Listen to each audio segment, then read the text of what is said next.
Friends, मैं हाजिर हूं आपके सामने अपना पहला लेक्चर लेकर के, जो कि जनरल साइंस का है। पहले मैं आपको अपने इंट्रोडक्शन लेक्चर में बता चुका था कि जो जनरल साइंस मैं आपको पढ़ाने वाला हूं किस तरीके से पढ़ाने वाला हूं। पहले मैं आपको बिल्कुल फिजिक्स कंप्लीट कराऊंगा, देन मैं आपको केमिस्ट्री, और उसके बाद हम लोग बायो को मूव करेंगे। तो आज मैं पहले फिजिक्स से स्टार्ट करूंगा। तो फिजिक्स में पहला चैप्टर जो मैं आपको शुरू कराने वाला हूं वो है मोशन। अब मोशन में भी मोशन मतलब गति, मोशन मतलब गति। तो इस चैप्टर के बारे में हम आगे बढ़ते हैं। तो सबसे पहले इस चैप्टर में हमको जानना यह है कि मोशन क्या होती है, गति क्या होती है। तो सबसे पहले हम जानते हैं व्हाट इज मोशन, मोशन क्या है या फिर गति क्या है। तो मोशन और गति को समझने के लिए आप ऐसे समझ सकते हैं, आपको दोनों मार्कर दिख रहे होंगे, रेड भी और ब्लैक भी। अब मैं रेड की बात करता हूं ब्लैक के रिस्पेक्ट में, ठीक। यदि मेरा ये रेड मार्कर अपने लोकेशन को चेंज कर रहा है ब्लैक के रिस्पेक्ट में, देखो अपना लोकेशन को ये चेंज कर रहा है, तो हम ऐसा कह सकते हैं कि भैया ये जो रेड मार्कर है भी मोशन पर है। यदि अब हम इसके रिस्पेक्ट में, रेड मार्कर के रिस्पेक्ट में इसको देखते हैं, ब्लैक मार्कर को, अगर यदि ये ब्लैक मार्कर अपने लोकेशन को चेंज करता है रेड मार्कर के रिस्पेक्ट में, तो हम ऐसा कह सकते हैं कि भैया ये जो ब्लैक मार्कर है मेरा, ये क्या है, मोशन पर है। तो मोशन पर होने के लिए क्या चीज इंपॉर्टेंट है कि कोई एक ऑब्जेक्ट, कोई भी बंदा या कोई भी ऑब्जेक्ट जो है किसी दूसरे पॉइंट के रिस्पेक्ट में अपने लोकेशन को चेंज करे। तो लोकेशन चेंज होना जरूरी है, उसकी स्थिति चेंज होना जरूरी है। तो इस चैप्टर में आगे बढ़ने के लिए देखो दो पॉइंट बहुत ज्यादा इंपॉर्टेंट है, वो है डिस्टेंस और डिस्प्लेसमेंट। तो मैं सबसे पहले आपको बहुत अच्छी से यहाँ पे समझाऊंगा डिस्टेंस क्या होता है, डिस्प्लेसमेंट क्या होता है। मोशन तो आप समझ गए होंगे कि क्या होता है। मोशन क्या होता है कि कोई भी ऑब्जेक्ट जब अपने डिस्टेंस, अपने लोकेशन को चेंज कर रहा होगा किसी दूसरे पॉइंट के रिस्पेक्ट में, तो हम बोलेंगे कि वो ऑब्जेक्ट हमारा काय में है, मोशन पर है। तो मोशन को समझने के लिए आप ऐसे भी समझ सकते हो, जैसे ये हमारा यहाँ पर पेड़ है, सोच लो ये पेड़ है और यहाँ पर कोई बंदा ए खड़ा है हमारा, ये कोई बंदा है। बंदा ए क्या करता है, यदि अपने लोकेशन को चेंज करेगा इस पेड़ के रिस्पेक्ट में, अपने लोकेशन को चेंज करने का मतलब है ये इधर उधर हिलेगा डुलेगा, इधर उधर, इधर जाएगा इधर जाएगा इधर जाएगा इधर जाएगा, कहीं भी जाएगा तो अपनी लोकेशन को चेंज कर रहा होगा, तो हम कहेंगे कि बंदा जो ए है वो मोशन पर है। तो इससे आप समझ गए होंगे कि भैया मोशन के लिए क्या चीज जरूरी है, अपनी लोकेशन को चेंज करना जरूरी है। तो ठीक है, हम आगे बढ़ते हैं डिस्टेंस और डिस्प्लेसमेंट में, जो कि इस चैप्टर की कह सकते हो आप रीढ़ की हड्डी है, ठीक है।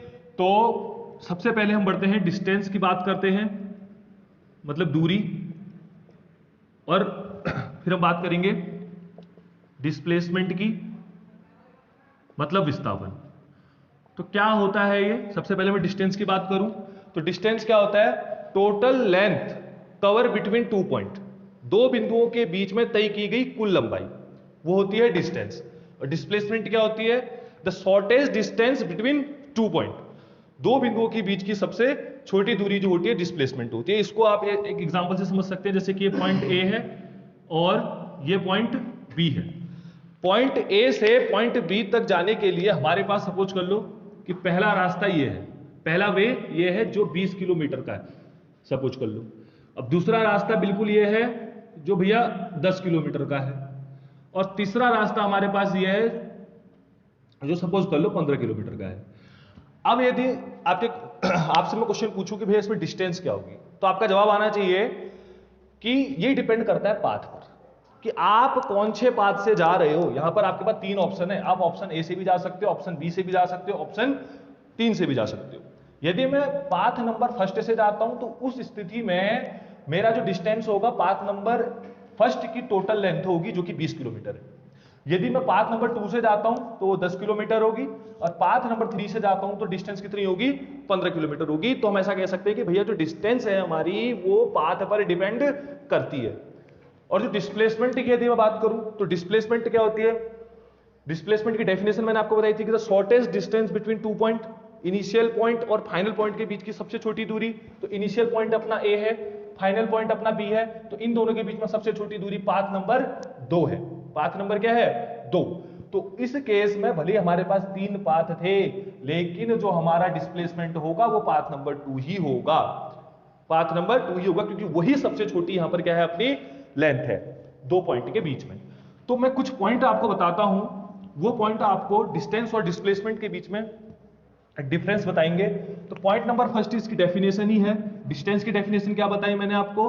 टोटल लेंथ बिटवीन 2 पॉइंट, दो बिंदुओं के बीच की कुल दूरी, या कह सकते हो आप तय की गई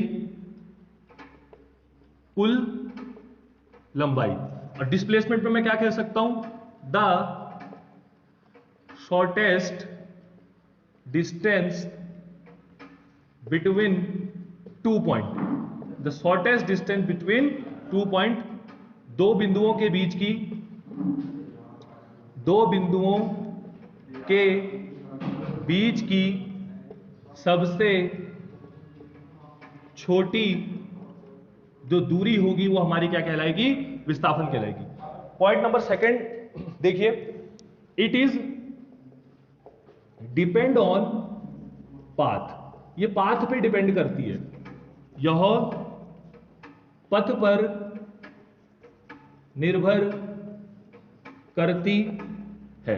लेकिन जो डिस्प्लेसमेंट है बेटा, it is not depend on path, यह पाथ पर निर्भर नहीं करती है। वो उसी एग्जांपल से समझ सकते हो। पॉइंट ए से पॉइंट बी तक जाना था, 3 रास्ते थे हमारे पास कुछ इस टाइप से। ये था पाथ नंबर 1, ये था पाथ नंबर 2, और ये था पाथ नंबर 3। ये था 20 किलोमीटर, ये था 10, और ये था अपने पास 15। तो डिस्टेंस जो थी हमारी पाथ पर निर्भर कर रही थी कि मैं कौन से पाथ से जाता हूं। यदि पाथ नंबर 1 से जाता हूं तो ये 20 किलोमीटर होगी, पाथ नंबर 2 से जाता हूं तो 10 किलोमीटर होगी, पाथ नंबर 3 से जाता हूं तो 15 किलोमीटर होगी। बट डिस्प्लेसमेंट जो होता है पाथ पर निर्भर नहीं करता। आप भले पाथ नंबर 1 से जाओ, 2 से जाओ, भले 3 से जाओ, जो डिस्प्लेसमेंट होगा वो 10 ही किलोमीटर रहेगा, क्योंकि दोनों सबसे शॉर्टेस्ट डिस्टेंस जो है ए से बी के बीच की वो 10 किलोमीटर। थर्ड पॉइंट के बारे में यदि मैं बताऊं, जो मेरा थर्ड पॉइंट है बेटा वो क्या है? इन दोनों के बीच में जो आपको डिफरेंस बताएगा। थर्ड पॉइंट क्या है कि जो डिस्टेंस है वो पॉजिटिव भी हो सकता है और जीरो होगा, पॉजिटिव होगा या फिर जीरो होगा। और जो डिस्प्लेसमेंट है वो पॉजिटिव भी हो सकता है, नेगेटिव भी हो सकता है और जीरो भी हो सकता है। तो डिस्प्लेसमेंट तीनों चीज हो सकता है, पॉजिटिव, नेगेटिव, जीरो। डिस्टेंस सिर्फ पॉजिटिव होगा और जीरो होगा। अब डिस्टेंस के बारे में एक चीज और जान लो कि कोई भी ऑब्जेक्ट यदि मोशन पर है तो वो कोई भी ऑब्जेक्ट यदि मोशन पर है तो उसका डिस्टेंस कभी भी जीरो नहीं होगा, कुछ ना कुछ उस पर डिस्टेंस होगा। यदि ये यहां पर ये ब्लैक मार्कर पहले यहां पर था, अब यहां से अगर वो यहां तक चले गया तो कुछ ना कुछ मोशन के थ्रू यहां पर तक, यहां से यहां पर तक गया है, तो इसकी डिस्टेंस जीरो नहीं है, उसने इतनी लेंथ क्या कर ली है? कवर कर ली है। और डिस्टेंस के बारे में एक चीज और को आपको पता होनी चाहिए कि भैया ये स्केलर क्वांटिटी है, मतलब अदिश राशि है। और जो डिस्प्लेसमेंट के बारे में पता होना चाहिए, ये वेक्टर क्वांटिटी है, मतलब सदिश राशि है। अब मैं आपको बता दूं कि सदिश राशि क्या होती है और अदिश राशि क्या होती है। तो सबसे पहले बात करते हैं स्केलर मतलब अदिश राशि की। तो अदिश राशि क्या होती है? कोई भी ऐसी क्वांटिटी जिसके पास अपना मैग्नीट्यूड होगा और उसके पास डायरेक्शन नहीं होगी, अपना उसके पास कुछ ना कुछ मान होगा लेकिन उसकी खुद की दिशा नहीं होगी, वो अदिश राशि होती है। वेक्टर क्वांटिटी या वेक्टर राशि क्या, सदिश राशि क्या होती है? वेक्टर क्वांटिटी मतलब जिसके पास मैग्नीट्यूड होगा अपना और अपनी डायरेक्शन भी होगी, इसी को सदिश राशि कहते हैं। मतलब अपना मान भी होगा और खुद की उसकी क्या होगी? दिशा भी होगी। तो अब इससे रिलेटेड हम कुछ क्वेश्चन करते हैं। ये कुछ पॉइंट्स मैंने आपको बताए जो कि इंपॉर्टेंट हो सकते हैं आपके एग्जाम के लिए। अब इससे रिलेटेड कुछ क्वेश्चन करेंगे बढ़िया बढ़िया। एक पॉइंट और बता दूं मैं आपको, डिस्टेंस का जो बेटा मात्रक होता है, जो यूनिट होती है वो क्या होती है? मीटर। क्या होती है? मीटर। और डिस्प्लेसमेंट का भी जो मात्रक या यूनिट कह लो वो होती है आपकी ये भी मीटर ही होती है, दोनों को मीटर में ही मापा जाता है। ठीक, तो कुछ क्वेश्चन की तरफ बढ़ते हैं। इसके क्वेश्चन नंबर फर्स्ट लेता हूं जो आपको डिस्टेंस और डिस्प्लेसमेंट के बारे में ज्यादा क्लियरिटी देगा, ज्यादा समझ में आपको आएगा। तो जो क्वेश्चन नंबर फर्स्ट है कि कोई ऑब्जेक्ट था जो पॉइंट ए से चला, यहां तक गया, फिर पॉइंट यहां तक आया, फिर इस तरीके से पॉइंट बी तक चले गया। यह है 20 किलोमीटर की लेंथ। अब वो कर क्या रहा है इस क्वेश्चन को समझो। ऑब्जेक्ट ए यहां से यहां तक गया 20 किलोमीटर तय करके, फिर उसी लाइन पे वो वापस आया पॉइंट ए तक 20 किलोमीटर, फिर वो दोबारा गया यहां तक जिसको हमने नाम दे दिया पॉइंट बी, दोबारा से 20 किलोमीटर गया था। वो एक ही लाइन के ऊपर आगे पीछे कर रहा है। मैंने आपको समझाने के लिए 3 तरीके बनाए कि आपको समझ में आ जाए। तो इस केस में मुझे डिस्टेंस और डिस्प्लेसमेंट बताना है। तो मैं बात करूं यदि डिस्टेंस की, तो डिस्टेंस कितनी होने वाली है? पहले राउंड पे वो यहां 20 गया, फिर पीछे को गया 20, फिर दोबारा आगे को गया 20, मतलब कितना हो गया भैया? ये 60 मीटर। यदि आप डिस्प्लेसमेंट की बात करते हो मतलब विस्थापन की बात करते हो, तो विस्थापन कितना होने वाला है? पॉइंट ए से पॉइंट बी के बीच की सबसे छोटी दूरी जो कि 20 किलोमीटर होगी, सॉरी ये किलोमीटर है, 60 किलोमीटर, ये 20 किलोमीटर होगी या नहीं होगी, क्योंकि वो इसी लाइन में आगे पीछे कर रहा है। ठीक है, अब क्वेश्चन नंबर 2 की यदि मैं बात करूं, इसी का सिमिलर क्वेश्चन लेता हूं लगभग। कोई एक ऑब्जेक्ट है, ए से चला, फिर दोबारा ए पर ही वापस आ गया, 20 किलोमीटर की लेंथ कवर करके गया, फिर दोबारा 20 किलोमीटर की लेंथ करके ए पर ही दोबारा क्या कर गया, वो वापस आ गया। तो इस केस में जो डिस्टेंस होगा बेटा वो कितना हो जाएगा, जो इस केस में डिस्टेंस होने वाली है 20 गया 20 आया, मतलब 40 किलोमीटर।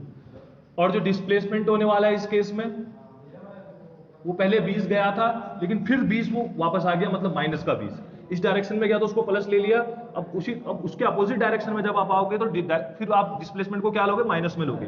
तो 20 इस डायरेक्शन में गया, वो इसको तो हमने पॉजिटिव लिया, फिर वो 20 उसी डायरेक्शन में वापस आ गया तो उसको आप क्या लोगे, नेगेटिव में लोगे। तो 20 प्लस पहले लिया था, फिर माइनस 20 कर दिया, मतलब 0। तो इस केस में जो डिस्प्लेसमेंट है वो आपका 0 है।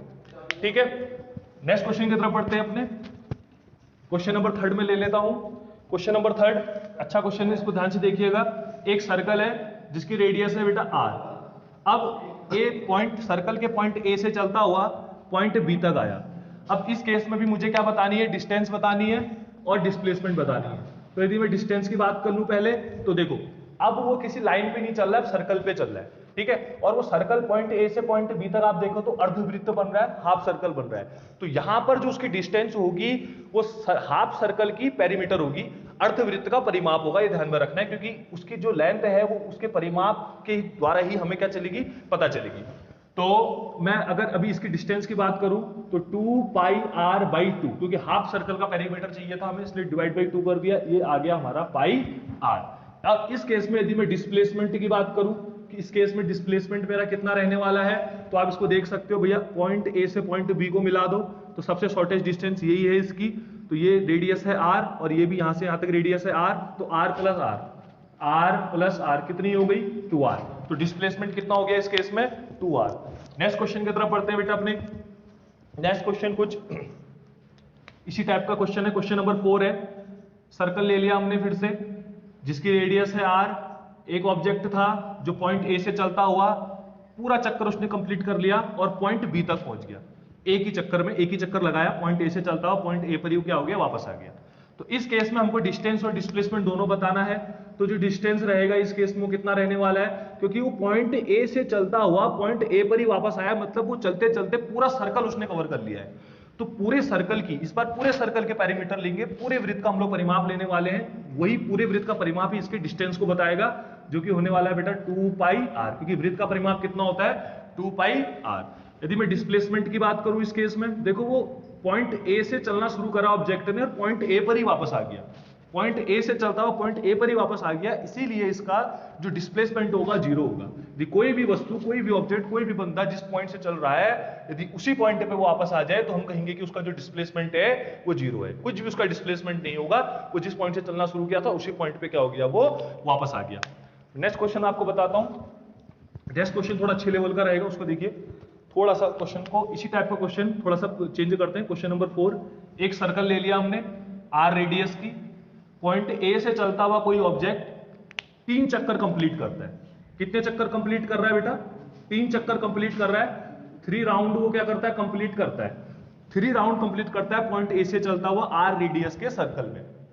ठीक, तो अब देख लो इस पे जो इसका आंसर आने वाला है, बताना है हमको डिस्टेंस, सॉरी डिस्टेंस बतानी है इसमें हमको। तो क्या इसका आंसर आएगा डिस्टेंस का, बताइए।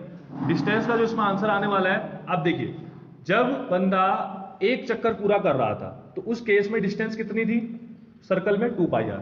जब बंदा एक चक्कर पूरा करता है, इससे पहले एक चक्कर वाला क्वेश्चन मैंने आपको कराया था, तो उसमें जो डिस्टेंस थी एक चक्कर कंप्लीट करने पर सर्कल में, वो थी 2 पाई r। एक वृत्त में जब वो पूरा चक्कर पूरा कर देता है तो वृत्त में जो उसकी डिस्टेंस होती है वृत्त का परिमाप होता है, तो वो है 2 पाई r। लेकिन इस समय उसने कितने चक्कर लगाए हैं बेटा, 3। तो इसमें जो इसकी डिस्टेंस होने वाली है वो 6 पाई r होगी।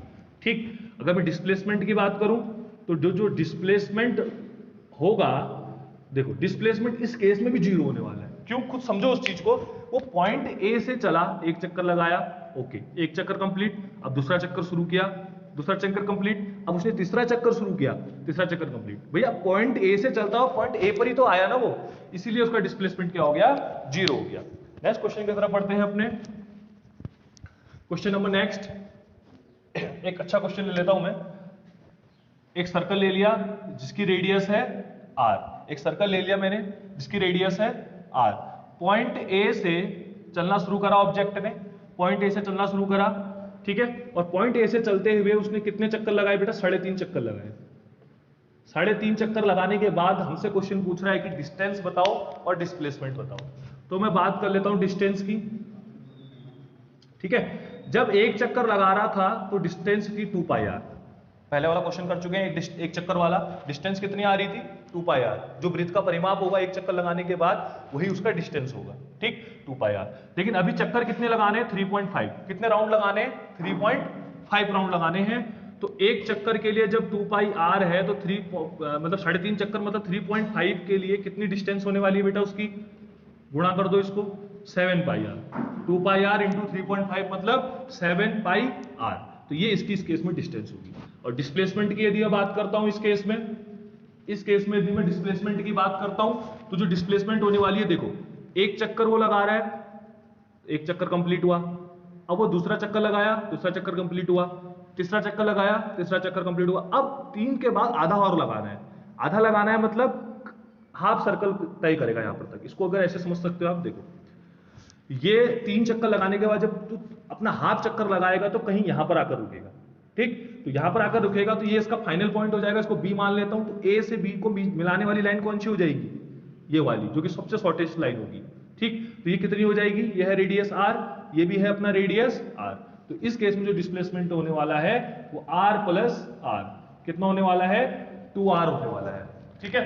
तो फ्रेंड्स ये कुछ क्वेश्चन मैंने आज आपको कराए हैं, ठीक है। तो ये जो क्वेश्चन है थोड़े इजी, कुछ क्वेश्चन इसमें इजी भी थे और कुछ क्वेश्चन इसमें थोड़े अच्छे लेवल के भी थे। तो ये हमारा पार्ट फर्स्ट था मोशन का। आई होप कि आप लोगों को ये समझ में आएगा और आप लोग इसको ज़्यादा से ज़्यादा अपने फ्रेंड्स को शेयर करेंगे, अपने ज़्यादा से ज़्यादा लोगों को इसको शेयर करेंगे और मेरे चैनल को सब्सक्राइब करेंगे, वीडियो को आप लोग लाइक भी करेंगे और मुझे आप लोग सपोर्ट भी करेंगे, मेरी टीम को आप लोग सपोर्ट भी करेंगे। तो फ्रेंड्स ठीक है, तो मैं आपको एक चीज़ और बता दूं कि इस पूरे लेक्चर का जो नोट्स है वो आपको डिस्क्रिप्शन में मैं उसको पीडीएफ का लिंक दे दूंगा। जो भी मैंने आज पढ़ाया है उसका आपको लिंक डिस्क्रिप्शन में मिल जाएगा, आप उसको वहां से डाउनलोड कर करके पूरा नोट्स अपने को कंप्लीट कर सकते हैं। और मेरे को ज़्यादा से ज़्यादा फ्रेंड्स आप लोग सपोर्ट कीजिए। आप मेरे को सपोर्ट करोगे तो उससे क्या होगा कि मेरा मनोबल बढ़ेगा, मेरी टीम का मनोबल बढ़ेगा और हम आपको ज़्यादा से ज़्यादा और अच्छे से अच्छा कंटेंट फ्रेंड्स आपको दे पाएंगे। इस प्रकार की वीडियो के लिए आप शर्मा फिजिक्स पॉइंट को सब्सक्राइब कीजिए और मेरे वीडियो को ज़्यादा से ज़्यादा आप शेयर कीजिए, लाइक कीजिए एंड मेरे वीडियो पे आप लोग कमेंट कीजिए और मेरे सभी वीडियो की नोटिफिकेशंस के लिए बेल आइकन के बटन को प्रेस कीजिए। और अगर आपको मेरे किसी भी लेक्चर में किसी भी प्रकार का कोई भी डाउट होता है तो मुझे कमेंट कीजिए। मैं आपको अपना नंबर भी डिस्क्रिप्शन में दे दूंगा, वहां आप मुझसे डायरेक्टली कॉन्टैक्ट कर सकते हैं। मैं आपको अपना पर्सनल नंबर और अपना व्हाट्सअप नंबर दोनों ही आपको मैं दे दूंगा।